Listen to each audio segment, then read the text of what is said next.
Hello, you are welcome once again to New Focus Approach to Mathematics Basic 8. This is the revised edition, and in this video, we are going to solve problems on angle properties of parallel lines. This can be found in page 169. In our previous video, we were looking at the concept of corresponding, alternate, and co-interior angles. Here, we want to see how we can apply in solving questions. So let's take the first question here. Find the values of it should be value of x in the diagram below. Okay, now if you look at the diagram, we see that Rx, the line Rx is parallel to line PQ. Okay, and I'll call this line a transversal. Now you can see that these two angles here, according to what we've learned, form what we call co-interior angles. And because of the fact that they are co-interior angles, the two of them must sum up to 180. And so 3x minus 16 plus 136 all should give us 180 degrees. Then we make x the subject.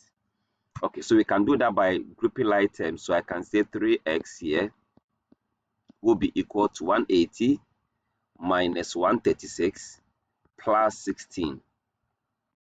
So when we do the calculation, 180 minus 136 plus 16, we'll get 60 over here. Then we have our 3x. Now, since we want to make x the subject, we divide both sides by 3. And so we can have our x to be equal to 60 divided by 3.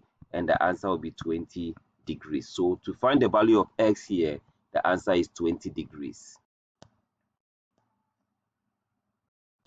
Okay, now I want to take another example. Find the value of y in the diagram below. The value of y in the diagram below.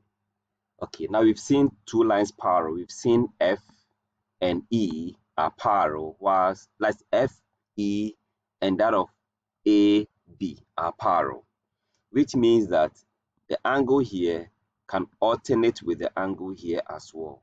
And alternate angles are equal. So I can put y over here. Now y and the angle 119 are on a straight line. So we can say 119 plus y will be equal to 180 degrees. So making y the subject, we have 180 degrees minus 119. So we can say that y is equals to 61. That is if you subtract 119 from 180. So with the idea of alternate angle, we've been able to fish out that this angle is equal to that. And therefore, we can use angles on a straight line to define this. Right. Let's take another example. Okay. Now, with this example, we are to find the value of y. And we can use two different approaches in solving this question. There may be others, but I want to show you only two for now. The first one is that I'll draw a line that is parallel to the first two lines that are parallel, AB and DE. So I'm making this one also parallel with that of the AB and DE. Now when that is done, you see that this parallel line, this line that I've drawn is dividing the angle 98 into 2. Not equal, because it may or may not be equal, or not equal. It divides the angle into 2. Right. Now, if that is the case, you realize that when that is done, we create two angles here that are alternating. That is y and that angle. So I can put y here as well. Okay. And then the top angle here to alternate with 77. So I can put 77 also over there. So you can see that the y plus the 77 both should be equal to 98. You understand it now? Again, the angle here, that is one of the angle that after dividing the 98 into 2, the top one alternates with this one. And so they are equal. And the down one also alternates with the y here. and they are equal. So I can replace y to that. I can replace 77 to this. So now when I add the two angles, I'll get 98. So that I can make y the subject and write 98 minus 77. So therefore, y is equals to 21 degrees. Now let me give you the alternative way of solving this. The alternative way, I will use GeoGebra to explain some concept to you. Let's watch that. Now here, let's observe these two lines, line AB and line C here, or CE. They are parallel. And they are parallel, you can see that they are parallel. As I turn, you can see that they are always moving together. They will never meet, and they have equal distance, right? They are parallel. Then I have this line called line DF, which is forming an angle here, similar to the question that we have.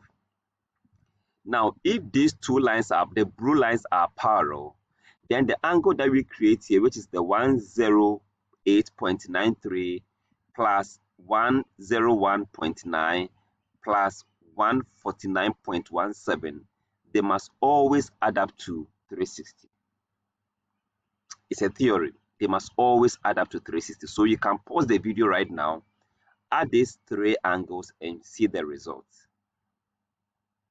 When we finish, I'm going to do this. I'm going to tamper with it and change the orientation of the diagram. Again, you see that the interior angle here plus this angle here plus this angle here, again, when you sum them up, you get 360. So that theorem can support or can help you to solve the question in alternative way. Okay, so again, let me just do this. You can pause the video again and try adding these three angles again to see that they'll give you what I'm trying to explain to you. In other words, if I also find the angle here and I find this exterior angle and I find the angle here, they must also add up to 360 as well. Okay, now let's use this idea to solve the question again and see whether we get the same answer. So since these two lines are parallel, like the question has told us, is they are parallel because of the arrow that's shown over there, then we can say the angle here plus the angle here plus the angle here must add up to 360. But then before we can know the angle out here, we need to subtract this one, the 98 from 360, to get the exterior angle here. So that will be 262. So according to what we've just studied, 77 plus 262 plus the angle y all should give us 360. And so trying to make y the subject, we have 360 minus 262 minus 77. Do that and let's see. You can pause the video and try solving this and let's see. You realize that your y will be equal to 21 if you do the subtraction very well. And so we can use this idea also to solve this same question and any other question that goes with it. So go ahead and solve as many as you can, and I'm sure you will overcome this concept. Thank you so much for watching.